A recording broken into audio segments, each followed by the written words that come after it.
Hello everyone, this is a paper 2 at Excel and I'm going to cover sample questions on this paper.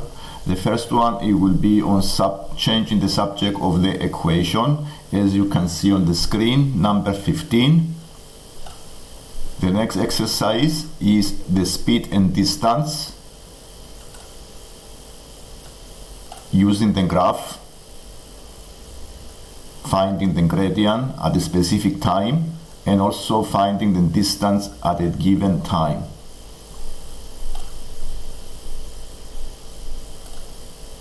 This is algebraic fractions, simplifying an algebraic fraction with division and quadratics.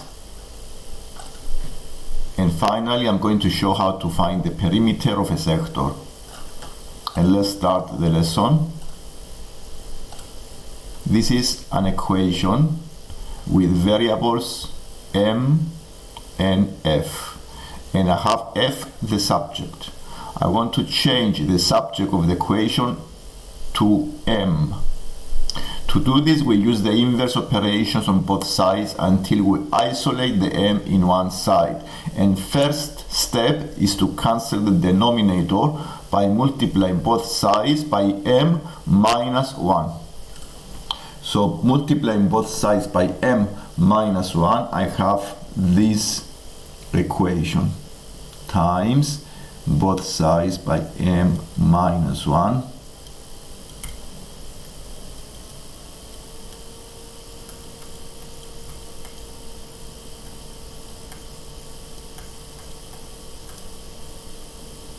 The next step is to multiply the brackets because I want to collect like terms. So I need to multiply the bracket.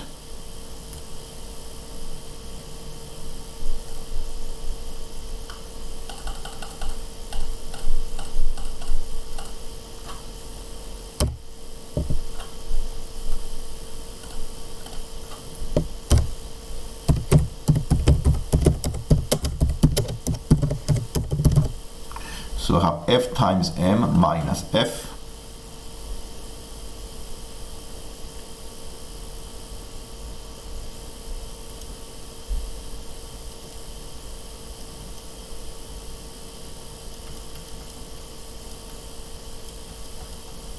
I subtract 3m on both sides. I want to bring the m in one side, and I also add f on both sides. I also add plus f on both sides. So my equation now is 4 plus f. The reason now I have 2m in one side, and the first is f, the coefficient, and the other is minus 3m. I need to factorize here. So I need to factorize the m out of the bracket so it can help with the process. And once I factorize, I divide both sides by the bracket. And now I have the m, the subject, and the answer is 4 plus f over m minus 3. We use the inverse operations on both sides.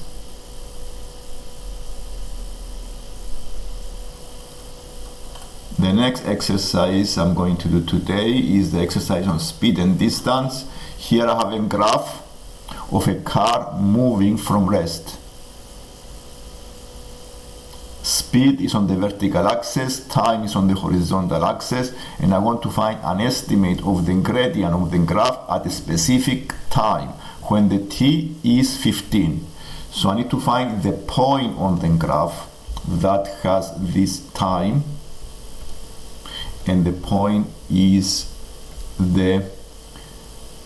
this point here, because on the horizontal axis I have 15. I want to find the gradient at t is 15.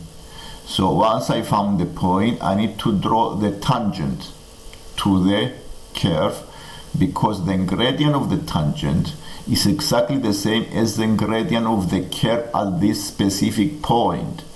The curve has different gradients, but at this point is exactly the same as the gradient of the tangent. So I need to draw the gradient of the tangent.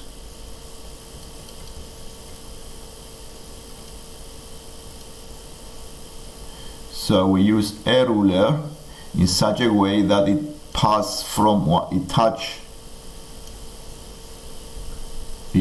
the curve at this point, and because I have a formula for the gradient of a straight line, the formula for finding the gradient of a straight line is change in y over change in x. These are the formulas that we are going to use.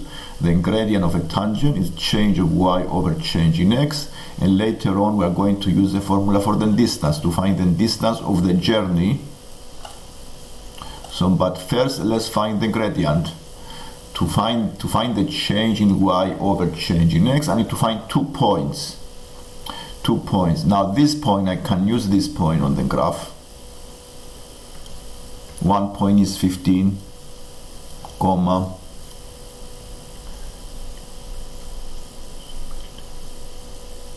18,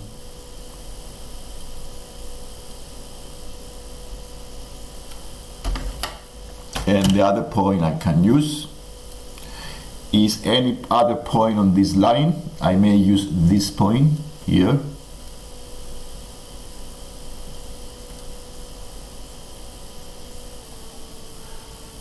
So this can be about 7 here.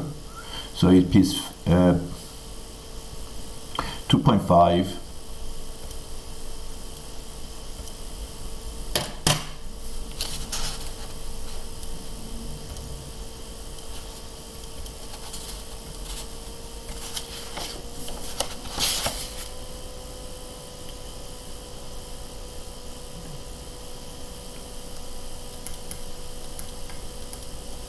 So doing the formula, gradient is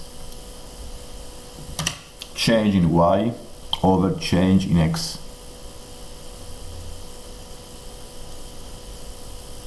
So it is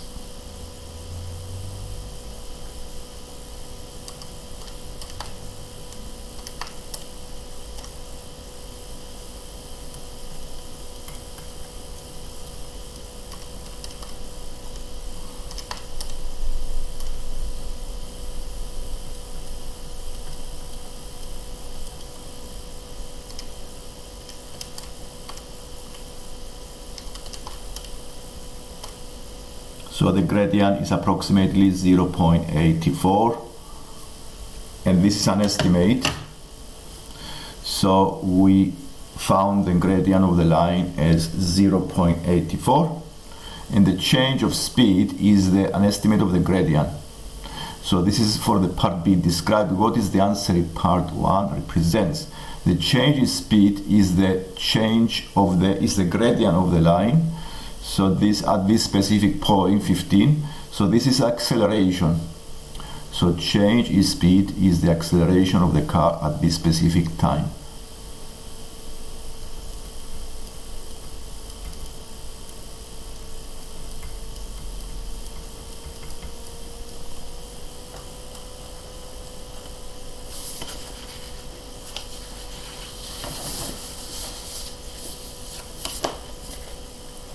The next part is to find the distance of the car up to 20 seconds.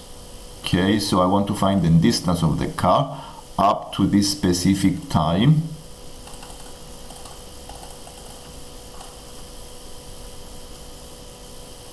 Up to 20. So I need to divide the area under the graph in 4 strips of equal width. So it have to be rectangle trapeziums because of the curve. So I'm dividing to 4. I can make 3 trapeziums and 1 triangle. Given that the distance is from 0 up to 20, I can divide this distance in 3 trapeziums and 1 triangle. So I have, here is 1 trapezium, another trapezium, and the numbers I get them from the graph. Another trapezium, so I have 3 trapeziums and 1 triangle, and I need to find the areas. The area of the trapezium is half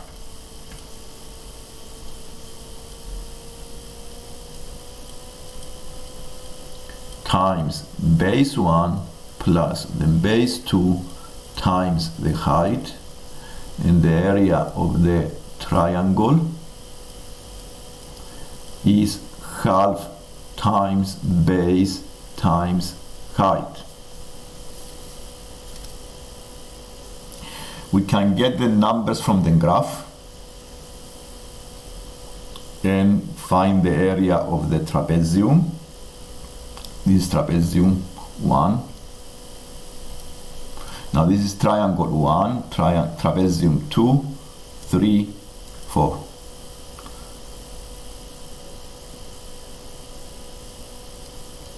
If it's an estimate, you may do rounding the numbers as well. So we have, for the triangle, area 1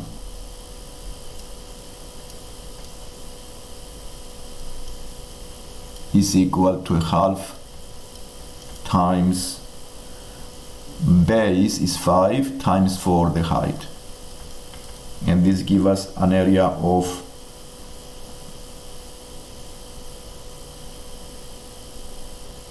10. The second area is a trapezium, so it's half times this is the parallel lines are the base, so it's 4 plus 12 times the height is 5 here,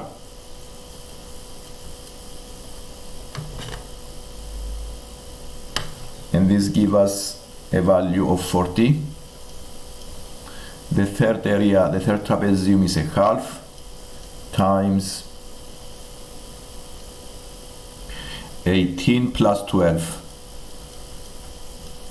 times 5 again. This is the height, and this gives us 75. So let's see the distances I use. The distance I use are on the vertical axis for the parallel lines. So this is 18, this is 12, and this is 4. And I found this distance on the vertical axis. May use estimates. You may use estimates because it's an estimate. And then the final line here is 20, is exactly on the line, so it is 20. So the last trapezium, using the same formula, is half times 20 plus 18 over times 5. This is 95. So you add the numbers because the area, the total area is the distance, speed times the time is the distance. So the total distance is 220 meters per meters. So I use the formula of distance is speed times the time, which is the same as the area under the curve. Speed and time is the same as the area under the curve. The next exercise I'm going to do today is algebraic fractions, simplifying average algebraic fractions by factorizing. So if I have a fraction like this one, it's helpful to simplify this in this way. I can make it a multiplication here and times by the reciprocal of the fraction, and also I need to factorize the quadratic.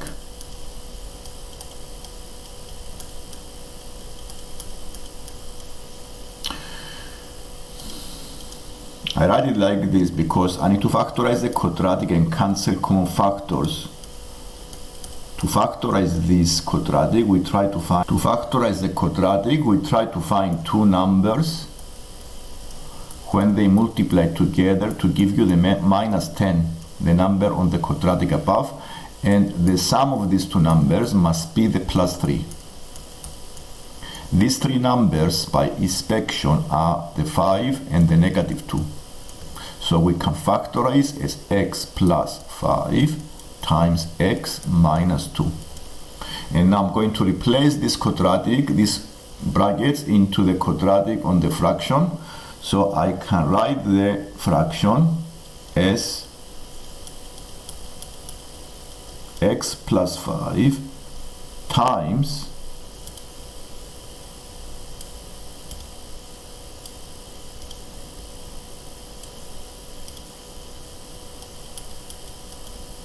x plus 5 times x minus 2. Now I can cancel common factors. You see the common factors are these. And I can still simplify the fraction by adding two algebraic fractions. And I need to times the first fraction by x minus 2, and so they have same denominators. And then collect like terms.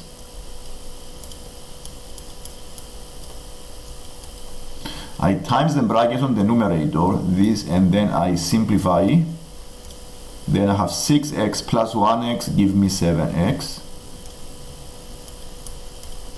Minus 12 minus 1 is negative 13, and over x minus 2.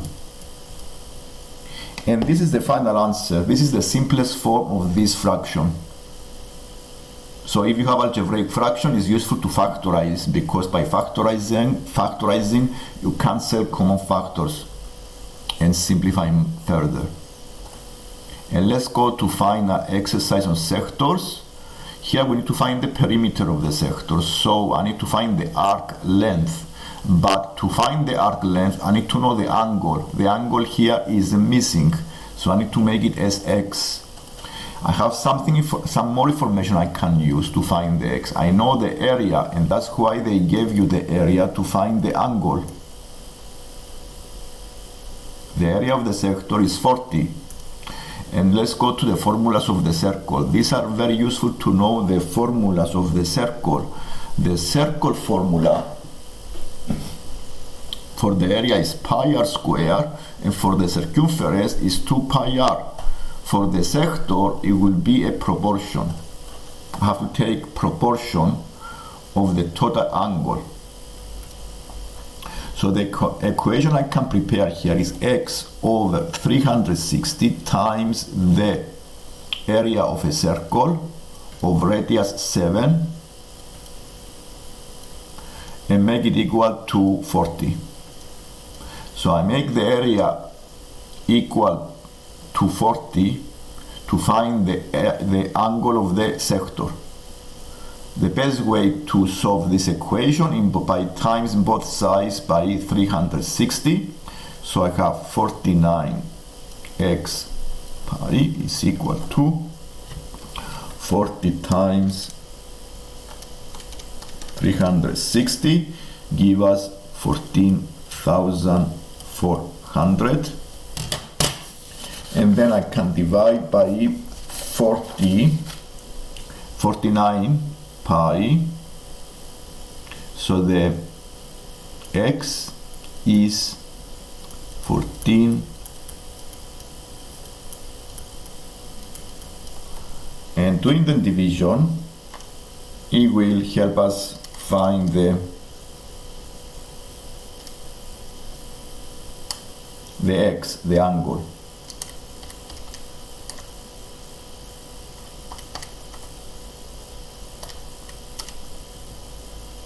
So the angle x is 93.54 rounded to the nearest two decimal place.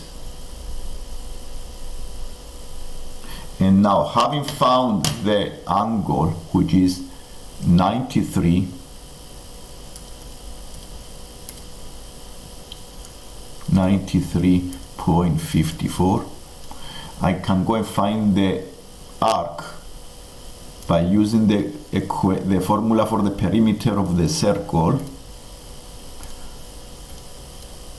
which is 2 pi r. Okay, this is the arc I want to find. I use exactly the proportion I used before, 93.54, the angle. So I do 93.54 over 360. This is the proportion I need to take for the whole perimeter of the circle to give me this arc only. I don't want to find the whole perimeter of the circle, I want only this arc. That's why I take the proportion of 93.54 over 360 times the radius is 7. And all I need to do here is to do calculations on the calculator. I don't have any missing number. 93.54 times 14 times the pi divided by 360. You can put everything on the calculator, and this gives us the arc length. Okay, so it is 11.43, and I need to add for the perimeter of the sector, I need to add the 2 radius. So I need to do 2 times 7 plus the 11.43, and this gives us the final answer as 25.4 centimeters. And this is the perimeter of the sector. Sectors are very relevant to circles, so we take a proportion according to the angle. Using these formulas, we take a proportion and based on the angle of the sector. This is the end of the lesson. If you like the lesson, click the like button and subscribe to see if